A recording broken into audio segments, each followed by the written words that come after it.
Hello, welcome back. ഇന്നത്തേതില്ലേ beef ബിരിയാണിയാണ് കേട്ടോ ഉണ്ടാക്കുന്നത്. നമ്മൾ തലശ്ശേരി സ്റ്റൈല് ദം ബിരിയാണിയാണ് കേട്ടോ.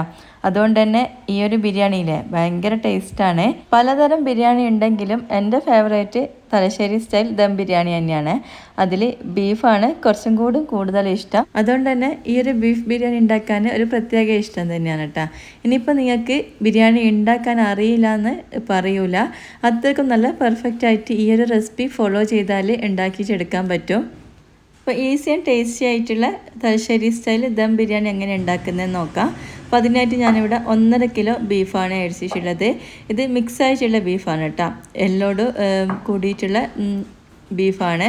അതിലേക്ക് നമുക്ക് ഒരു വെളുത്തുള്ളിയില്ലേ അത് തൊലി കളഞ്ഞിട്ട് നന്നായിട്ടൊന്ന് ചതച്ചെടുക്കുക. മിക്സിയിൽ ചതക്കേണ്ടത് ഇതേപോലെ ഒന്ന് ചതച്ചെടുക്കുക.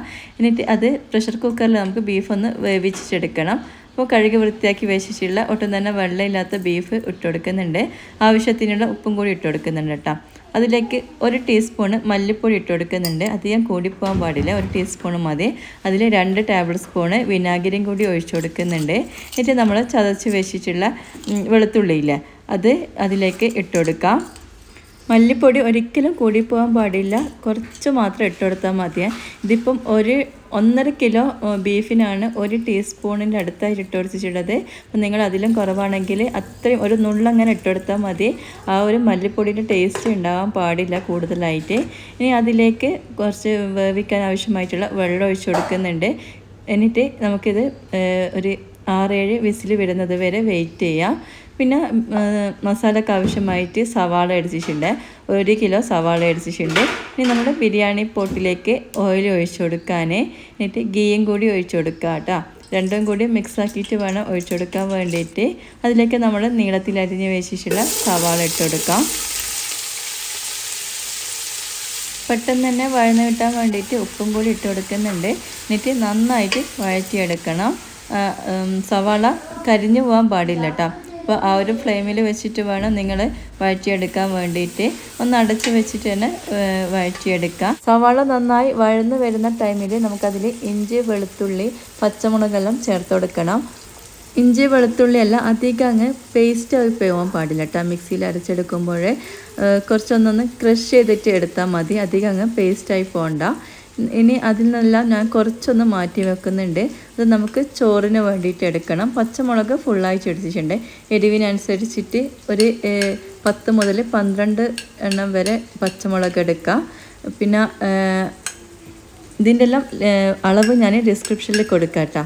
എന്നിട്ട് കുറച്ചൊരു ഇത്രയും ഇഞ്ചി വെളുത്തുള്ളി മാറ്റി വെച്ചിട്ടുണ്ട്. ഇനി നന്നായിട്ടൊന്ന് വഴറ്റിയെടുക്കുക. അതിൽ നിന്ന് എല്ലാം കൂടി നന്നായിട്ട് വഴന്ന് ആ ഒരു പച്ചമണം മാറുന്ന ടൈമിൽ നമുക്കതിലേക്ക് തക്കാളി ഇട്ട് കൊടുക്കാം. ഒരു 500 ഗ്രാമിലും കുറച്ചൊന്ന് കൂടുതലായിട്ടുള്ള തക്കാളി എടുക്കുക. പുളിപ്പുള്ളതാണെങ്കിൽ ചെറിയൊരു മാറ്റം വരുത്താം കേട്ടോ. നന്നായി പഴുത്ത് തന്നെ തക്കാളി എടുക്കുക. അതും കൂടി നന്നായിട്ട് വഴന്ന് വരട്ടെ. ആ ടൈമിൽ നമ്മുടെ ബീഫ് നന്നായിട്ട് വെന്ത് വന്നിട്ടുണ്ട്. പ്രഷറൊക്കെ പോയിട്ട് ബീഫ് നന്നായി വെന്തിച്ചിട്ടുണ്ട് കേട്ടോ. കുക്കറിൻ്റെ പ്രഷർ കംപ്ലീറ്റ് പോയതിന് ശേഷം വേണം കേട്ടോ ഓപ്പൺ ചെയ്ത് നോക്കാൻ. അല്ലെങ്കിൽ നമ്മൾ എത്ര വിസിൽ ഇട്ടാലും അത് വേകാത്ത പോലെ ഉണ്ടാവും. ഇനി ആ ഒരു ബീഫിൻ്റെ വെള്ളത്തിൽ നിന്ന് ബീഫ് മാറ്റിയെടുക്കുന്നുണ്ട്. വെള്ളം കുറച്ച് കൂടുതലായാലും പ്രശ്നമില്ല. നമ്മൾ ഈ ഒരു വെള്ളമില്ലേ നമ്മൾ ചോറ് വെക്കുമ്പോൾ അതിൽ ചേർക്കുന്നതാണ്. അതുകൊണ്ട് തന്നെ നമ്മുടെ ചോറിന് നല്ല ടേസ്റ്റ് ആയിരിക്കും. ഇപ്പോൾ വെള്ളവും ബീഫും മാറ്റിയിട്ട് വെച്ചിട്ടുണ്ട്. അപ്പോഴേക്കും നമ്മുടെ തക്കാളിയൊക്കെ നന്നായിട്ട് വഴന്ന് വന്നിട്ടുണ്ട്. സവാളയും തക്കാളിയും എല്ലാം നന്നായിട്ട് വഴന്നതിന് ശേഷം നമുക്കതിലേക്ക് 1/4 കപ്പിൽ കുറച്ചൊരു കൂടുതലായിട്ട് 1/2 കപ്പ് വേണ്ട, പുളിപ്പിനനുസരിച്ചിട്ട് തൈരിൻ്റെ അളവിൽ കുറച്ച് അങ്ങോട്ടോ ഇങ്ങോട്ടോ മാറ്റം വരുത്താം. തൈരും കൂടി അതിലേക്ക് ചേർത്ത് കൊടുക്കുക. എന്നിട്ട് അതിൽ നിന്ന് നന്നായിട്ടൊന്ന് മിക്സ് ആക്കിയിട്ടെടുക്കാം. ഇനി അതിലേക്ക് ഒരു 2.5 ടീസ്പൂണോളം ഗരം മസാല ചേർത്ത് കൊടുക്കുക. ഇതിൽ പിന്നെ വേറെ ഒരു മസാലകളും നമ്മൾ അതിൽ ചേർക്കുന്നില്ല. മുളക് പൊടിയോ മല്ലിപ്പൊടിയോ ഒന്നും തന്നെ ചേർക്കുന്നില്ല, മഞ്ഞൾപ്പൊടിയോ ഒന്നും ചേർക്കുന്നില്ല. ബീഫ് വേവിക്കുന്ന ടൈമിൽ ഒരു നുള്ളി മല്ലിപ്പൊടി മാത്രം ഇട്ടുകൊടുത്തിട്ടുണ്ട്. അത് വീണ്ടും പറയുകയാണ്, അത് ആ ഒരു ടേസ്റ്റ് നമുക്ക് മുമ്പേ വരാൻ പാടില്ല. ഇനി അതിലേക്ക് വലിയ പിടി ഒരു മല്ലിയിലയും പിന്നെ പുതിന ഇലയും ചെറുതായി കട്ട് ചെയ്തത് ചേർത്ത് കൊടുക്കുക. എന്നിട്ട് എല്ലാം കൂടിയിട്ട് നന്നായിട്ടൊന്ന് മിക്സ് ആക്കിയിട്ടെടുക്കാം. നമ്മൾ വേവിച്ചിട്ടുള്ള ബീഫില്ലേ അതും കൂടി അതിലേക്ക് ഇട്ട് കൊടുക്കാം. എന്നിട്ട് നന്നായിട്ട് എല്ലാം കൂടിയിട്ട് ആ ഒരു മസാലയിൽ നിന്ന് ഒന്ന് മിക്സ് ആക്കിയിട്ടെടുക്കാം. നമ്മുടെ ബീഫ് ബിരിയാണീൻ്റെ മസാല ഇവിടെ റെഡി ആയിട്ടുണ്ട്. ഒന്ന് അടച്ച് വെക്കുന്നുണ്ട്. ഈ ഒരു ടൈമിലൊന്നും സ്റ്റൗ ഓഫ് ആക്കിയിട്ടില്ല കേട്ടോ. ആ ഒരു ബിരിയാണി പോട്ടൊന്ന് അടച്ച് വെച്ച് മസാലയും ബീഫും എല്ലാം ഒന്ന് സെറ്റാവട്ടെ. എന്നിട്ടൊന്ന് ഓപ്പൺ ചെയ്തിട്ട് മിക്സ് ആക്കിയതിന് ശേഷം കുറച്ച് മല്ലി ഇലയും കൂടി ഇട്ട് കൊടുക്കുക. പിന്നെ ഒരു നുള്ള ഗരം മസാലയും കൂടി ഇട്ടിട്ട് ഒന്ന് അടച്ച് വെക്കാം. ഇനി നമുക്ക് സ്റ്റൗ ഓഫ് ചെയ്യാം. നമ്മുടെ ബിരിയാണിക്ക് ആവശ്യമായിട്ടുള്ള മസാല ഇവിടെ റെഡിയായി. ഇനി നമുക്ക് റൈസ് ഉണ്ടാക്കാം. അപ്പോൾ അതിനായിട്ട് 1.5 കിലോ ജീരകശാല റൈസാണ് എടുത്തിട്ടുള്ളത്. റൈസ് ഉണ്ടാക്കാനായിട്ട് ഇതാ ഒരു ബിരിയാണി പോട്ട് വെച്ചിട്ടുണ്ട്. അതിലേക്ക് ഒരു 1/2 കപ്പോളം നെയ്യ് ഒഴിച്ചു കൊടുക്കാം. ഓയിലും നെയ്യും ഞാൻ മിക്സ് ആക്കിയിട്ടാണ് ഒഴിച്ചു കൊടുക്കുന്നത്. 2.5 ടേബിൾ സ്പൂണോളം നെയ്യ് അടിച്ചിട്ടുണ്ട്. ഇപ്പോൾ നിങ്ങൾക്ക് കൂടുതൽ നെയ്യിൻ്റെ ടേസ്റ്റ് ഇഷ്ടമാണെങ്കിൽ അത് ആ അളവിൽ മാറ്റം വരുത്താം. ഇനി നമുക്ക് നന്നായിട്ട് തിന്നായിട്ട് അരിഞ്ഞു വെച്ചിട്ടുള്ള സവാള എടുത്തിട്ടുണ്ട്. ഒരു സവാളയാണ് എടുത്തത്. അത് നന്നായിട്ടൊന്ന് ഫ്രൈ ചെയ്തെടുക്കാം. സവാള കട്ട് ചെയ്യുന്ന ടൈമിൽ ഫ്രൈ ചെയ്യുന്ന സവാള നല്ല തിന്നായിട്ട് വേണം കേട്ടോ എടുക്കാൻ വേണ്ടിയിട്ട്. നല്ലൊരു ഗോൾഡൻ കളറായി കിട്ടിക്കഴിഞ്ഞാൽ നമുക്ക് ആ എണ്ണയിൽ നിന്ന് സവാള മാറ്റിയെടുക്കാം. ഇനി അതിലേക്ക് നട്ട്സ് ഇട്ട് കൊടുക്കാം കേട്ടോ. കുറച്ച് കിസ്മിസും പിന്നെ കാഷ്യൂ ആണ് വേണ്ടത്. അപ്പോൾ വീഡിയോ എടുക്കുന്ന ടൈമിൽ എൻ്റെ കയ്യിൽ കാഷ്യൂ ഇല്ലേനോ, അങ്ങനെ അത് എടുത്തിട്ടില്ല. കുറച്ച് കിസ്മിസ് ഉണ്ടായിട്ട് അതോടെ ഒന്ന് വറുത്തെടുക്കുന്നുണ്ട്. ഇനി അതിലേക്ക് നമ്മൾ ഹോൾ സ്പൈസസ് ഇട്ട് കൊടുക്കാം. ബേ ലീവ്സ്, ഗ്രാമ്പൂ, പട്ട, ഏലക്കായ്, കുറച്ച് പെരിഞ്ചീരകെല്ലാം എടുക്കുന്നുണ്ട്. അതുകൊണ്ട് ഇട്ട് ആ ഒരു എണ്ണയിൽ നിന്ന് ഒന്ന് മൂപ്പിച്ചെടുക്കുക. അധികം അങ്ങ് കരിഞ്ഞു പോകാൻ പാടില്ല. ഇനി നമുക്ക് അതിലേക്ക് ആ മാറ്റി വെച്ചിട്ടുള്ള ഇഞ്ചി വെളുത്തുള്ളി നമ്മൾ മസാലയിൽ ഇടാണ്ട് അതും കൂടി അതിലേക്ക് ഇട്ടിട്ട് ഒന്ന് വഴറ്റിയെടുക്കാം. എന്നിട്ട് നമുക്ക് അരിക്ക് ആവശ്യമായിട്ടുള്ള വെള്ളം ഒഴിച്ചു കൊടുക്കാം. ഒരു ഗ്ലാസ്സിന് 1.5 ഗ്ലാസ് എന്നുള്ള അളവിൽ വേണം കേട്ടോ. ജീരകശാല റൈസ് ആണെങ്കിൽ വെള്ളം ഒഴിച്ചെടുക്കാൻ വേണ്ടിയിട്ട് നമ്മൾ ഏതൊരു പാത്രത്തിലാണോ അരി അളന്നത് അതിൻ്റെ 1.5 ഗ്ലാസ് അതും പിന്നെ അതിൻ്റെ പകുതി ആയിട്ടും വേണം എടുക്കാൻ വേണ്ടിയിട്ട്. പിന്നെ നമ്മൾ ബീഫ് വേവിച്ചിട്ടുള്ള വെള്ളമില്ലേ അതും കൂടി ഞാൻ ഇതിൽ ചേർത്ത് കൊടുത്തിട്ടുണ്ട്. അങ്ങനെയാണ് അളവ് എടുത്തിട്ടുള്ളത് വെള്ളത്തിൻ്റെത്. എന്നാൽ നമ്മൾ ആ ഒരു റൈസില്ലേ നല്ല ടേസ്റ്റ് ആയിരിക്കും. ആ ബീഫിൻ്റെ ഫുള്ളായിട്ടുള്ള ടേസ്റ്റും നമുക്ക് ആ ഒരു റൈസിലുണ്ടാവും. അപ്പോൾ ആ ബീഫ് വേവിച്ചിട്ടുള്ള വെള്ളവും കൂടി ഞാൻ ഇതിൽ ചേർത്ത് കൊടുത്തിട്ടുണ്ട്. ഇതൊന്ന് തിളപ്പിച്ചെടുക്കാം. വെള്ളം തിളക്കാൻ വേണ്ടി വെക്കുന്ന ടൈമിൽ ഉപ്പും കൂടി ചേർത്ത് കൊടുത്തിട്ടുണ്ട് റൈസിന് ആവശ്യമായിട്ടുള്ളത്. എന്നിട്ട് നമ്മൾ ജീരകശാല റൈസ് നന്നായി കഴുകിയിട്ട് ഒട്ടും തന്നെ വെള്ളം ഇല്ലാതെ വേണം നമുക്ക് ഈ ഒരു വെള്ളത്തിലേക്ക് ഇട്ട് കൊടുക്കാൻ വേണ്ടിയിട്ട്. അപ്പം 1.5 കിലോ റൈസാണ് എടുത്തിട്ടുള്ളത്. അരി ഇട്ടതിന് ശേഷം എല്ലാം കൂടി അടച്ച് വെച്ചിട്ട് വേവിച്ചെടുക്കാം. ഇതാ വെള്ളമൊക്കെ വറ്റി വരുന്നുണ്ട്. ആ ടൈമിൽ നമുക്കൊന്ന് ഓപ്പൺ ചെയ്തിട്ട് ഒന്ന് ഇളക്കി കൊടുക്കാം. റൈസ് ഇടയ്ക്കിടയ്ക്കായിട്ട് ഇളക്കി കൊടുക്കേണ്ട ആവശ്യമില്ല. അപ്പോഴേ ഇങ്ങനെ മുറിഞ്ഞ് പോവും. നമുക്ക് ആ ഒരു പെർഫെക്റ്റ് ഇതിൽ കിട്ടില്ല റൈസ്. അടച്ചു വെച്ചിട്ട് ഒന്നും കൂടി അരി വേവിച്ചെടുക്കുന്നുണ്ട്.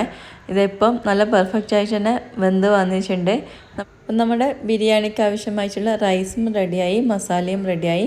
ഇനി നമുക്ക് ബിരിയാണീൻ്റെ ലാസ്റ്റായിട്ടുള്ള ആ ഒരു സ്റ്റെപ്പിലേക്ക് കിടക്കാം. അതാണ് നമ്മുടെ ആ ഒരു ടേസ്റ്റ് മുഴുവനായിട്ടും കൊണ്ടുവരുന്നത്.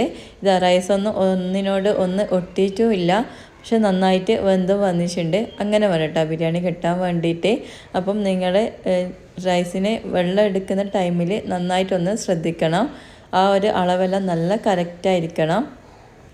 നമ്മൾ തലശ്ശേരി ദം ബിരിയാണീൻ്റെ ദമ്മിടലാണ്. അപ്പോൾ അതിനായിട്ട് ഫ്ലെയിം ഇങ്ങനെ സിമ്മിലായിട്ട് വെക്കുക. എന്നിട്ട് നമ്മുടെ ആ ഒരു മസാല ഉണ്ടാക്കിയിട്ടുള്ള ബിരിയാണി പാത്രമില്ലേ അത് അതിൻ്റെ മുകളിലായിട്ട് വെച്ചിട്ട് നമ്മുടെ ഈ റൈസ് അതിൻ്റെ മുകളിലായിട്ട് ഇങ്ങനെ പാർട്ടായിട്ട് ഇട്ട് കൊടുക്കണം. ഇതാ ദമ്മിടുന്ന ടൈമിൽ ഇതേപോലെ എല്ലായിടത്തും റൈസ് എത്തണം കേട്ടോ നമ്മുടെ ചെമ്പിൽ. അതുകൊണ്ട് തന്നെ നിങ്ങൾ വലിയ പാത്രത്തിൽ വേണം മസാല ഉണ്ടാക്കാൻ വേണ്ടിയിട്ട്. നമ്മൾ ആ ഒരു മസാലയും റൈസെല്ലാം ആ ഒരു പാത്രത്തിൽ തന്നെ കൊള്ളണം. ഇപ്പോൾ ഫുള്ളായിട്ടും റൈസ് ഇട്ടിട്ടുണ്ട്. ഇനി അതിലേക്ക് കുറച്ച് ഗരം മസാല ഇതേപോലെ വെതറി കൊടുക്കാൻ. പിന്നെ നമ്മൾ ഫ്രൈ ചെയ്ത് മാറ്റി വെച്ചിട്ടുള്ള ഓനിയനും പിന്നെ നട്ട്സെല്ലാം ഉണ്ടെങ്കിൽ അതെല്ലാം ഇട്ട് കൊടുക്കുക. ഞാൻ ഇവിടെ ഫ്രൈഡ് ഓനിയനും പിന്നെ കിസ്മിസ് വറുത്തെടുത്തിട്ടില്ല അതോടെ അതിൻ്റെ മുകളിലായിട്ട് ഇതേപോലെ ഇട്ട് കൊടുക്കുന്നുണ്ട്. എന്നിട്ട് അതിൻ്റെ മുകളിലായിട്ട് കുറച്ച് മല്ലി ഇലയും ഇട്ട് കൊടുക്കുക. ഇനി പിന്നെ കുറച്ച് ഗീയും കൂടി അതിൻ്റെ മുകളിൽ ഒഴിച്ചു കൊടുക്കുന്നുണ്ട് കേട്ടോ. അപ്പോഴെല്ലാം നല്ല ടേസ്റ്റ് ആയിരിക്കും നമ്മുടെ ബിരിയാണി. ഇനി ഒട്ടും തന്നെ അതിൻ്റെ ആവി പുറത്ത് പോവാത്ത വിധത്തിൽ നന്നായിട്ട് അടച്ചു വെക്കാൻ. അപ്പം ഈ ഒരു ഗ്ലാസ് ലിഡിന് ഇതേപോലത്തെ ഒരു ഹോൾസ് ഉണ്ട്. അപ്പോൾ അവിടെ ഞാൻ ഒരു തുണി ചെറുതായിട്ട് തിരികെ വെക്കുന്നുണ്ട് കേട്ടോ. അപ്പോൾ നമ്മുടെ ആ ഒരു സ്മെല്ലും കാര്യങ്ങളൊന്നും തന്നെ പുറത്ത് പോകരുത്. അപ്പം വളരെ ഫ്ലെയിം സിമ്മിലായിരിക്കാനും ശ്രദ്ധിക്കണം, ലോയിലായിരിക്കണേ. അല്ലെങ്കിൽ നിങ്ങൾ അടിഭാഗത്തായിട്ട് എന്തെങ്കിലും പഴയ ഫ്രൈ പാനോ മറ്റോ വെക്കുക. എന്നിട്ട് ഒരു 15 മിനിറ്റ് മുതൽ 25 ഒരു അരമണിക്കൂറെങ്കിലും ആ ഒരു ദമ്മിൽ തന്നെ വെച്ചോ, എന്നാൽ നല്ല ടേസ്റ്റ് ആയിരിക്കും നമ്മുടെ ബിരിയാണി. അതിനുശേഷം ഇതേപോലെ റൈസ് മാറ്റുക. മസാല അതിൽ നിന്ന് അടിയിലായിട്ടുണ്ടാവും. അപ്പോൾ മസാലയിൽ കുറച്ച് ചോറുണ്ടാവും കേട്ടോ. അപ്പോൾ അതുകൊണ്ട് നമ്മൾ നന്നായിട്ട് മിക്സ് ചെയ്തിട്ട് മസാല ആക്കിയിട്ട് എടുക്കുക. ഇനി നമുക്ക് നമ്മൾ കല്യാണ വീട്ടിൽ നിന്നെല്ലാം ആക്കുന്നത് പോലെ ഒരു പ്ലേറ്റിലേക്ക് കുറച്ച് മസാല ഇട്ട് കൊടുക്കുന്നുണ്ട്. അതിൻ്റെ മുകളിലായിട്ട് ഞാൻ ആ ഒരു റൈസും കൂടി വെക്കുന്നുണ്ട് കേട്ടോ. എന്നിട്ട് നമ്മുടെ ബിരിയാണി ഇവിടെ റെഡി ആയിട്ടുണ്ട്. നിങ്ങൾ എന്തായാലും ട്രൈ ചെയ്ത് നോക്കിക്കോ, നല്ല ടേസ്റ്റാണ്. നമ്മുടെ ആ ഒരു ബീഫിൻ്റെ വെള്ളയില്ലേ വേവിച്ചിട്ടുള്ള, അത് റൈസിൽ ഒഴിച്ചതുകൊണ്ട് തന്നെ നമ്മുടെ റൈസ് ഭയങ്കര ടേസ്റ്റായിരിക്കും. അപ്പോൾ റൈസൊന്നും ഒട്ടും തന്നെ ഇങ്ങനെ ഒട്ടിപ്പിടിക്കുകയൊന്നും തന്നെ ഇല്ല. ഇങ്ങനെ വേറിട്ട് തന്നെ നിൽക്കുന്നുണ്ട്. എന്തായാലും നിങ്ങൾ ട്രൈ ചെയ്ത് നോക്കിക്കോ.